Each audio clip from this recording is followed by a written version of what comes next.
Ya. Hoy nos toca repasar lo que es tornillos de fuerza o potencia.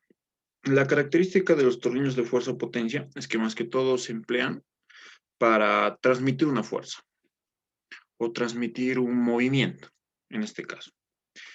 Este primer problema dice, se desea generar 3 toneladas de fuerza con una rosca trapecial 36 por 6, calcular el esfuerzo comparativo, la prueba de esbeltez al pandeo y la presión en la rosca para un material ST37.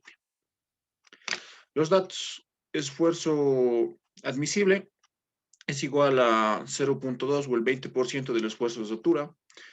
Tenemos un coeficiente de rozamiento 0,1 existente en el tornillo, un coeficiente de rozamiento entre el tornillo y la tuerca de 0,1 también, un radio medio de 16 milímetros, una altura portante de 30 milímetros. Bueno, en sí, la fuerza a transmitir que tendría que ser 3 toneladas o 3.000 kilogramos fuerza. Y la longitud máxima del lucillo, la altura máxima del lucillo dice que es 500 milímetros. Bueno, rosca trapecial. El Decker, para roscas trapeciales, genera una tabla. Tiene la tabla 36 para rosca trapecial. Bueno, en el gráfico casi no se observa muy bien, pero la idea es esa. Para rosca trapecial usamos la tabla 36, que es para roscas trapeciales, como también para roscas con diente de sierra. Existe una característica, ¿no?, en específico. Aquí está para roscas trapeciales y para rosca diente de sierra. Entonces, lo único que tenemos que hacer es, de la rosca que nos da, rosca trapecial 36 por 6, automáticamente simplemente sería, se anota de esta forma, ¿no? TR 36 por 6. Donde nosotros sobreentendemos que el diámetro directamente nos representaría el primer valor, ¿no? 36 milímetros. Y el paso entre que existe en la rosca tendría que ser 6 milímetros, ¿no? El siguiente valor.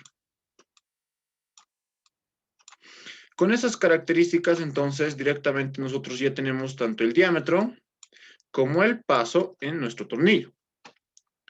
Lo que el siguiente por determinar tendrían que ser todas las especificaciones. De las tablas de aquí, de la tabla 36, para el paso de 6 milímetros, tendríamos estos valores, ¿no? Paso 6. Para el paso de 6 milímetros obtenemos un H3 de 3.5 y un H1 de 3 milímetros. Un R2 de 0.5. Beta. En una rosca, suponiendo que en este caso sea una rosca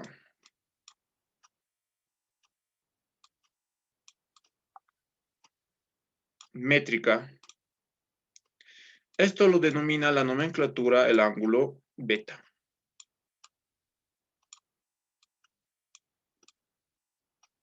O en otras nomenclaturas está como ángulo alfa. Este ángulo beta, dependiendo del tipo de rosca que sea, varía. Si estamos hablando de rosca métrica o M, directamente tendría que ser de 60 grados. Si estamos hablando de una rosca trapecial,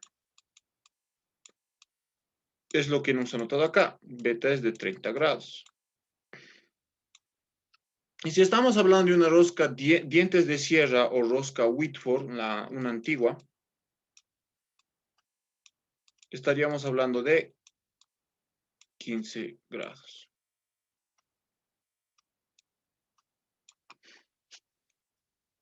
Entonces, en este caso, para una rosca trapecial tendríamos de 30 grados. El Decker lo representa el beta como si fuera de otra forma. Eso no se confunda en ese aspecto, que al final llegamos a lo mismo. Igual, si ustedes revisan la bibliografía del Decker, cuando les pide calcular el ángulo que más abajo les va a mostrar, directamente dice que esto es 15 y esto es 5, creo, 3. pero eso depende de las especificaciones. No, también pueden sacar del Decker esto. Entonces, directamente, como estamos hablando de rosca trapecial, simplemente empleamos estas fórmulas que nos da aquí abajo. Diámetro 2, diámetro medio es del diámetro menos 0.5 veces el paso, y el diámetro interno, diámetro 3, es el diámetro menos 2 veces H3, que sería 3.5. Obtenemos los valores de los diámetros y definimos el área del núcleo como pi cuartos veces el diámetro 3 al cuadrado. Listo. Ya hemos encontrado todo lo que necesitamos. En tornillos de fuerza o potencia se definen dos fuerzas. Una que es la fuerza axial, o sea, en este caso se encuentra aquí el tornillo y es una fuerza axial, y una fuerza que circunferencial o tangencial que genera un giro a cierta velocidad. Y este giro se obtiene a partir de la fuerza circunferencial o tangencial. El ingeniero les ha demostrado un diagrama de un triángulo mismo del cuerpo analizando para obtener esta fórmula de acá que ustedes están viendo. El de que lo denominamos H, el ingeniero también lo utiliza como H, la fuerza circunferencial o tangencial, y Q, la fuerza axial de servicio. La fórmula dice que H es igual a Q veces la tangente de alfa más ρ'O'. ¿Cómo encuentro alfa? Alfa es el arco tangente del paso entre pi veces el diámetro medio, diámetro 2. Encuentro alfa. Rho' es igual al coeficiente de rozamiento mu, no mu 0, solo mu, dividido entre el coseno de beta medio. En este caso, beta, como es una rosca trapecial, es 30, por tanto, entre 2 es 15, y sería coseno de 15. El Decker igual lo utiliza indicando, ¿no? Si es rosca trapecial, beta 15 te dice. Entonces, esa aclaracióncita, ¿no? Por si acaso. Rho'. Encuentran Rho', encuentran alfa.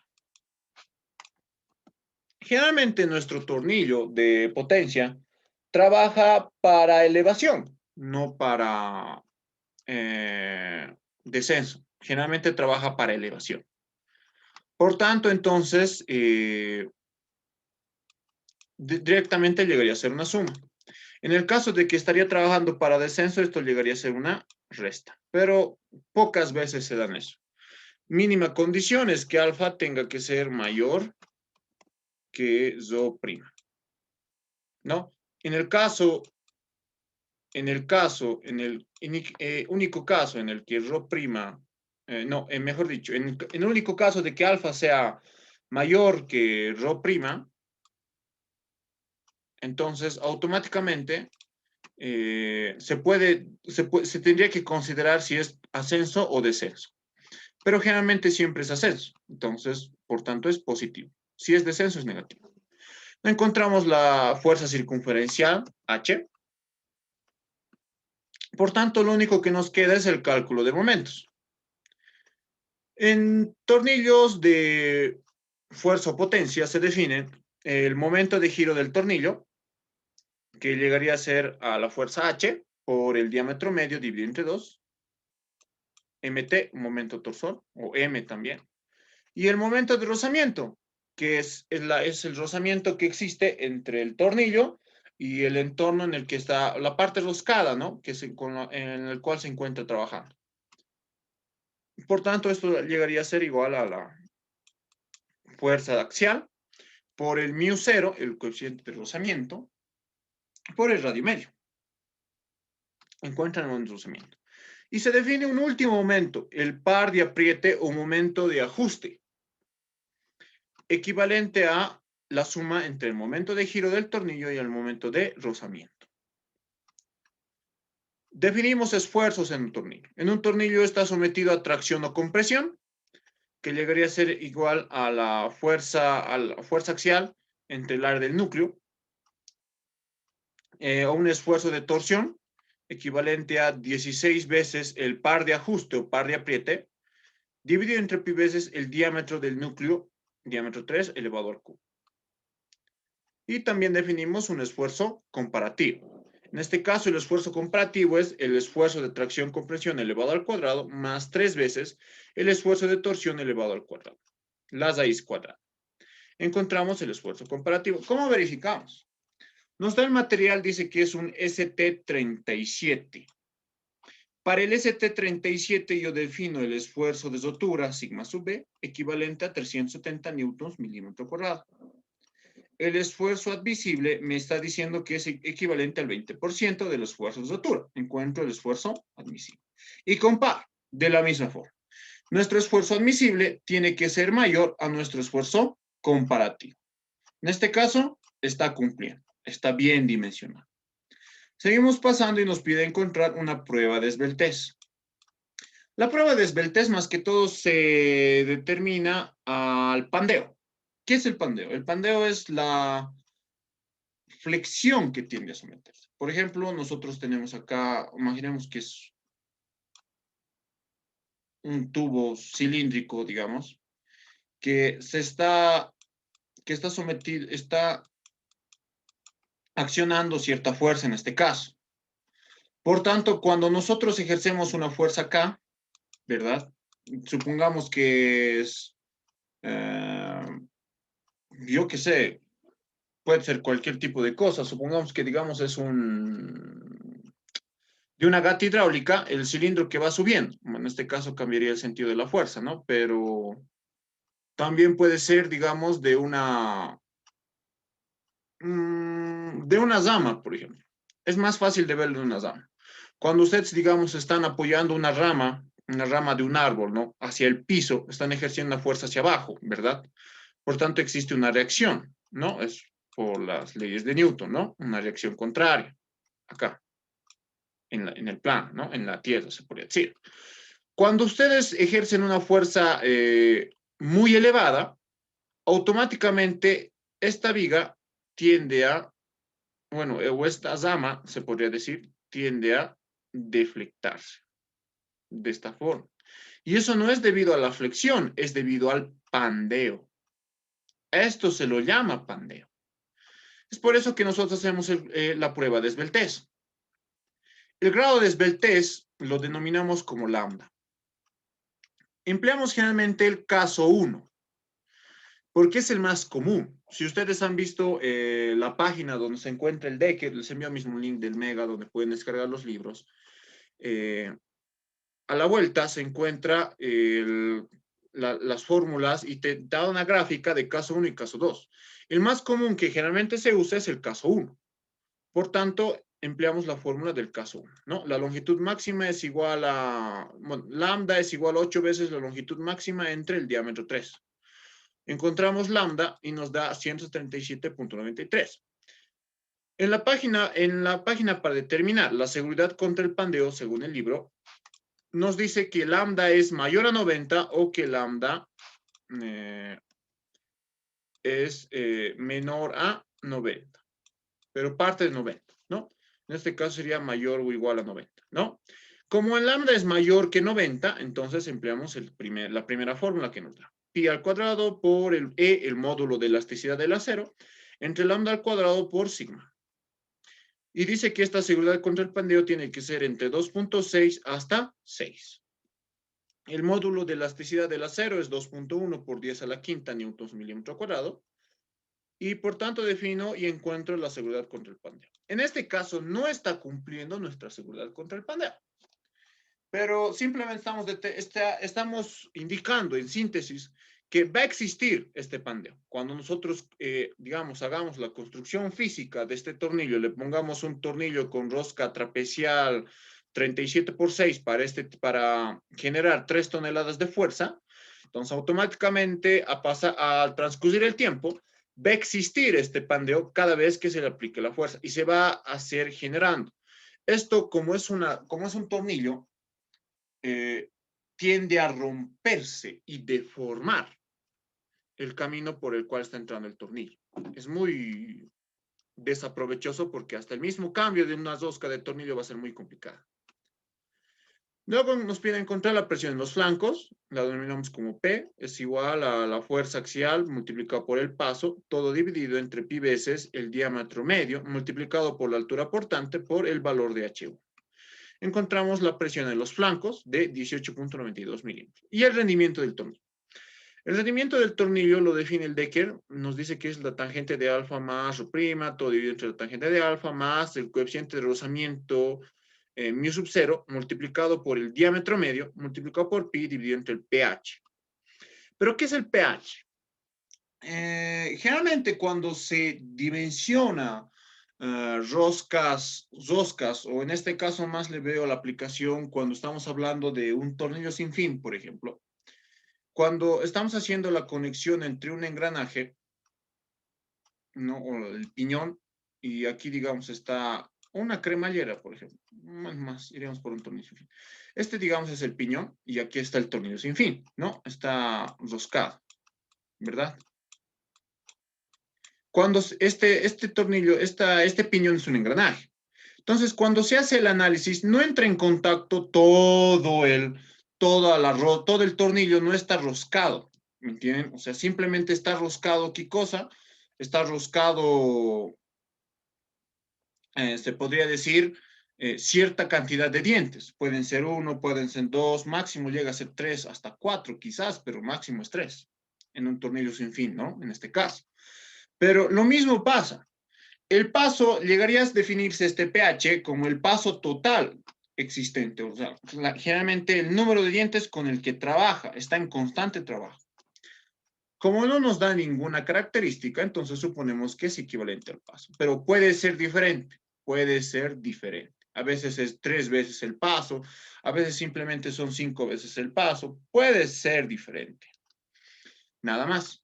Entonces encontramos el rendimiento del tornillo. Si se están dando cuenta, el rendimiento es del 0.22. Es un rendimiento bajísimo. Pero eso es en sí cuando, digamos, les pide encontrar el rendimiento del tornillo. Ahora, tengo otro ejercicio más para mostrarles. Espero que hayan entendido esta parte de la roca trapecial, pero quisiera aclararles esta duda. ¿Cómo podríamos, digamos, solucionar para evitar el grado de esbeltez, ¿no? Que cumpla. Entonces, aquí lo tengo en el archivo de MatCat para que lo podamos ver, ¿no? Es el mismo, lo mismo que les he mostrado ahorita. Lo vamos a cambiar. Estamos diciendo rosca trapezial 36 por 6. ¿Qué pasa si, digamos, cambiamos el diámetro? En vez de 36, póngale un diámetro de 38. Automáticamente va a variar, ¿no? La altura, vamos a necesitar menos fuerza tangencial, los momentos van a incrementar, otros van a disminuir, y automáticamente en este caso, sí, en este caso, la seguridad contra el pandillo llegaría a cumplir. Si nosotros aumentamos el diámetro de la rosca, nuestra prueba de esbeltez va a cumplir, por tanto, nos está asegurando que nuestro pandeo no es muy exigente, se podría decir, o no tiende a romper, sino tiende a durar bastante tiempo. Y eso es lo que se busca. El rendimiento se mantiene, la presión en los flancos variaría, o sea, dense cuenta que simplemente varias cosas van a variar. Y esto es más que todo por el análisis, debido a que, ¿qué pasaría si, digamos, en vez de tener, y es por eso lo que pasa, ¿no? En la industria más que todo ahora. Realmente no se hace el diseño, simplemente se mete una pieza por experiencia y ya. Y no hacemos el cálculo. Entonces, ahí están las consecuencias, se podría decir, de no hacer este tipo de cosas. Para comprobar, ¿no? En todo caso. Ya, ahora les tengo un tornillo, otro tipo de ejercicio. En clases virtuales, generalmente el INGE tiende a anotar valores y les pedía indicar lo que tienen que calcular. Aquí simplemente le he puesto un enunciado para que esté un poco más claro. Nos indica que para las dimensiones del siguiente tornillo, un M30 por 2 y de material 4.8, encontrar la fuerza axial, el esfuerzo comparativo y la longitud máxima del UCI. Considerar igual el 20% del esfuerzo de tubo. Igual nos está dando que el par de accionamiento o el par de apriete que se puede medir, en este caso es de 65 newtons metro, el rozamiento es de 0.15, el momento de rozamiento es 18 newtons metro y la seguridad contra el pandeo es de 3.6. Entonces podemos encontrar el diámetro de las dos que nos da, ¿no? Diámetro 30, el paso es 2, el esfuerzo de la rotura del material 4.8 es 400. Otra cosa es el esfuerzo de afluencia, esa es la multiplicación del primero por el segundo dígito por el 10. En este caso es el primer dígito por 100, 400. Y el ángulo beta, que en este caso para rosca métrica, por eso está con M, llegaría a ser 60. De la tabla 30, no, tabla 31, extraemos estos valores. Diámetro 2, diámetro medio es igual al diámetro menos 0.64953 veces el paso. Diámetro 3 igual H1 y el área del núcleo. Con eso ya tenemos todo disponible para calcular. Encontramos el momento de giro, que es igual al momento torsor. El momento de giro es equivalente al par de accionamiento o al par, el par de accionamiento o el par de apriete menos el par de rozamiento. Por tanto, encuentro el momento de giro. La fuerza tangencial yo la defino a partir del momento de giro, ¿no? La fuerza tangencial ha de ser 2 veces el momento de giro entre el diámetro medio. De la misma fórmula directamente estoy despejando. La fuerza axial de servicio igual alfa y rho'. Alfa llegaría a ser el arco tangente del paso entre pi veces el diámetro medio y rho' el arco tangente del rozamiento entre el coseno de beta medios. Encuentro la fuerza axial de servicio. Y se están dando cuenta que en este caso yo estoy transmitiendo 17.000 newtons. Aproximadamente es como si estaríamos hablando de 1.700 kilogramos fuerza o 1.7 toneladas de fuerza. Cálculo de esfuerzos, el esfuerzo de tracción, compresión igual, el esfuerzo de torsión de la misma forma defino el esfuerzo comparativo de la misma fórmula, verifico, ¿no? Me está dando aquí el esfuerzo admisible a partir del esfuerzo de altura y encuentro el grado de esbeltez. Esto es lo que les decía, ¿no? Cuando lambda, el grado de esbeltez es mayor a 90, se emplea esta fórmula. Y cuando lambda es menor a 90, empleo esta fórmula. Siempre consideramos el primer caso y verificamos y encontramos si lambda cumple. Si cumple, entonces esta es la fórmula y ya tengo el valor de lambda. Pero en el caso de que me salga un lambda menor a 90, si en este caso es la primera fórmula y lo que me pide es que tenga que ser mayor, entonces automáticamente tengo que trabajar con la segunda fórmula. Y el Decker te da el sigma sub 0, el valor de K, para trabajar con esta fórmula. Pero están en función del ST50 o 60, de los aceros ST50 o 60. No da para cualquier otro tipo de acero, ¿no? Pero prácticamente se podría decir que el ST50 es parecido a un material 4.8, se podría decir. Ya, entonces, como hemos empleado la primera fórmula y hemos encontrado directamente el grado de esbeltez que cumple, ¿no? Lambda, que es mayor a 90, en este caso este valor es mayor a 90. Entonces, directamente empleo el caso de pandeo tipo 1, el que es el más común, y encuentro el valor de la longitud máxima o la altura del lucillo máximo. Directamente despejando de lambda, encuentro que es lambda por el diámetro del núcleo, dividido entre 8. La longitud máxima es aproximadamente como 500 milímetros, en este caso. Bueno, eso sería otro ejemplo más de tornillos de fuerza. Después directamente, más que todo, el cálculo es el mismo, el procedimiento es el mismo. La clave es darse cuenta qué te está dando y qué tienes que calcular, nada más. Si tiene alguna pregunta, sería conveniente que la den a conocer ahora.